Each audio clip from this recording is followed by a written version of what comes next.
Hello and welcome to World News here on TVP World with me, Ashim Kumar.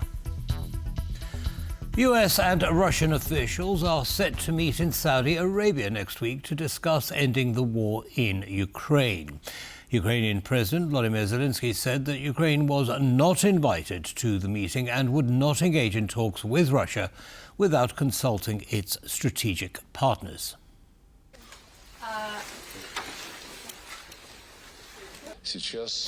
According to Trump's special envoy for Ukraine, Keith Kellogg, Europe will be consulted but ultimately excluded from the talks between Russia, Ukraine and the U.S. Speaking on Saturday, Kellogg blamed the failure of the previous talks on the involvement of too many parties. Marco Rubio, the U.S. Secretary of State, spoke with Russian Foreign Minister Sergei Lavrov on Saturday to discuss the situation in Ukraine and, according to Moscow, the removal of unilateral barriers put in place by the previous U.S. administration. During the upcoming meeting in Saudi Arabia, Rubio will be joined by National Security Advisor Mike Waltz and U.S. Special Envoy to the Middle East, Steve Witkoff. The U.S. Special Presidential Envoy for Ukraine and Russia, Keith Kellogg, said that it is still too early to say when Trump's Ukraine plan will be ready. Meanwhile, Ukraine's Foreign Affairs Minister, Andrei Sybiha, said Kyiv felt more reassured about their position after attending the Munich Security Conference. Our delegation arrived to Munich with another mood. Now we have much more better mood and more confidence. We are not alone. If you think you can kill your way out of this war, you can't. Okay, it's not just killing alone. It's quite. You're going to have to have a comprehensive plan, a plan that has worked with the allies, working together.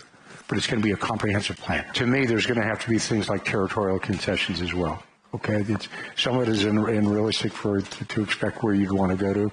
But it's territorial, it's sub-territorial. Right now, what we're going to do is try to break this alliance that he currently has. He's got an alliance around North Korea that wasn't there before.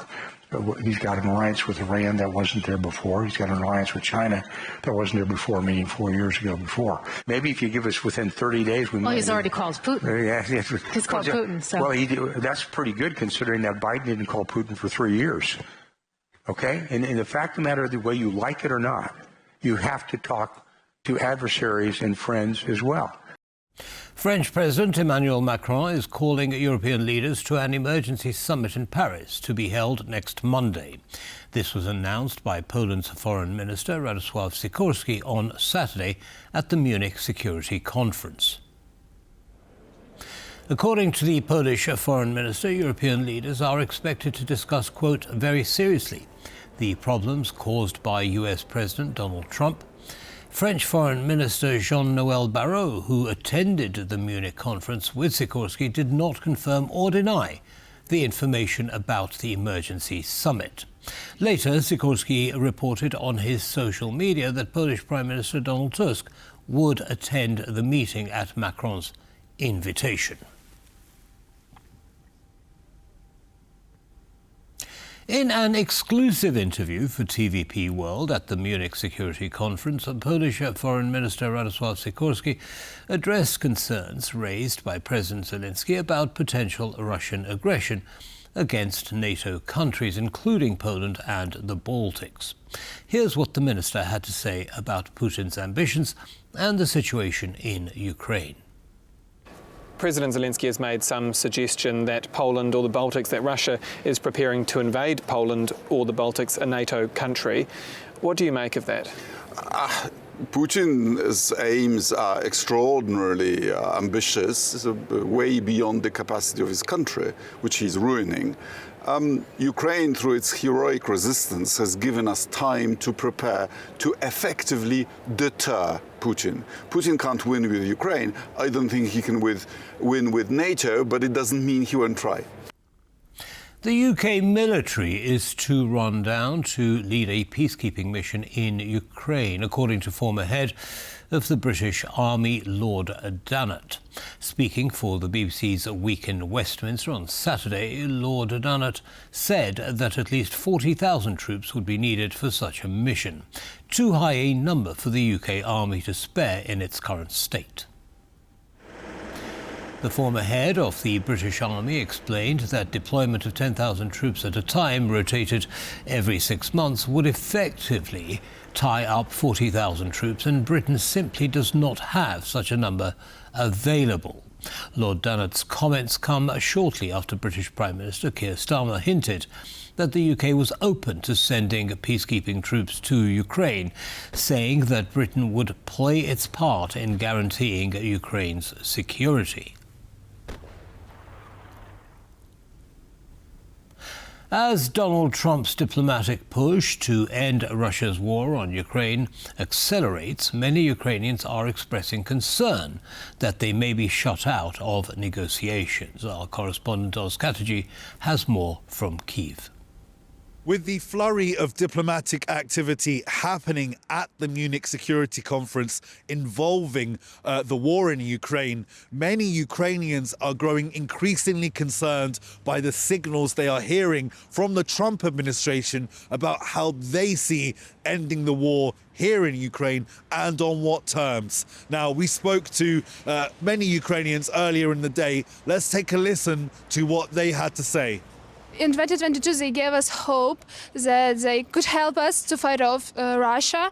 But now, when Donald Trump came to power, it just very frustrating, especially those recent news that Ukraine will not participate in the negotiations. Yes, I know this plan, but it's not correct for Ukrainian plan. It's not correct, but Russia is aggressor. No, it's aggressor. It's a bandit, world bandit, Putin. From one side, Trump and the most close people to him are very positive.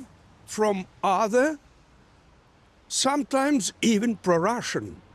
I think if NATO would get together and move in and defend Ukraine for freedom, we could resolve this a lot quicker and stop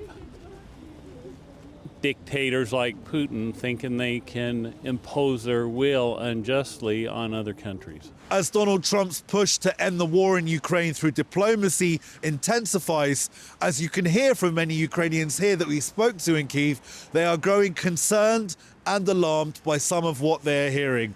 However, with so few details available about how the US actually intends to end the war here in Ukraine, the confusion and concern look set to continue for some time to come. It's Sikorski reporting from Kyiv for TVP World. As the war in Ukraine continues to dominate global attention, the United States is requesting information from its European allies about their further military aid and security involvement. According to Reuters, US officials have asked European nations to consider their contributions to securing Ukraine's future, including the possibility of deploying additional military personnel to the region. On Saturday, Finnish President Alexander Stubb confirmed the development at the Munich Security Conference, noting that Washington had sent a document containing a series of questions to European countries. The document, reportedly sent earlier this week, includes 6 key questions, one of which is specifically directed at European Union members. Among the queries, a prominent one asks how many soldiers European countries are willing to deploy to Ukraine. The Financial Times further reported that the US is seeking detailed information from its European allies about their potential contributions in terms of weaponry, peacekeeping forces and security arrangements for Ukraine. This call for action comes as part of a broader strategy from Washington to strengthen international support for Ukraine. In an interview at the Munich Security Conference, President Stubb remarked that the US questionnaire is intended to prompt European nations to reflect on their role in securing Ukraine and to decide whether they will provide a unified response. Ukrainian President Volodymyr Zelenskyy said he will not sign Washington's rare metals agreement, saying it's not ready yet. He also said that he will need concrete security guarantees if he is to hand over his country's rare earth reserves. For me, it's very important, the connection between some kind of security guarantees and some kind of investment. And I think there's even if it's memorandum, after that it can be the document, very serious and etc. This is the first step. But even in memo, you have to understand what you will do. And I think that yesterday we understood each other. I was happy that we understood each other with, especially by the way, because we had big teams with everybody, and everybody knew yesterday how to sign the documents. But I think that's important that Vice President understood me, that if we want to sign something, we have to understand that it will work and it will be very positive for both nations, and it will bring money and security. And I think it's very important. Otherwise, it's not the document, it's some political new things. You know how many papers, I don't know how many your country, but our country, we signed a lot of different papers. But I don't want to sign paper, I want document. 3 more hostages are safe at home in Israel after being swapped for 369 Palestinian prisoners. The 6th exchange came after a last-minute intervention by mediators to avoid a collapse in the ceasefire deal. Experts caution that while this, the first phase of the deal, may be successfully concluded, the second phase could prove even more challenging. Tears of joy as American-Israeli hostage Sergei Jekyll Chen is welcomed by his wife. As he embraces his mother, then father, Chen says, "You are heroes, you protected me." His daughter was born during the 16 months he was held by Hamas. He was released along with Sasha Trupanov and Yair Horn, all 3 seized during the October 7th invasion in 2023. Cheers and applause in Tel Aviv for this 6th exchange. It was very emotional. It was very hard to see. I'm happy to see them. I'm excited to see them.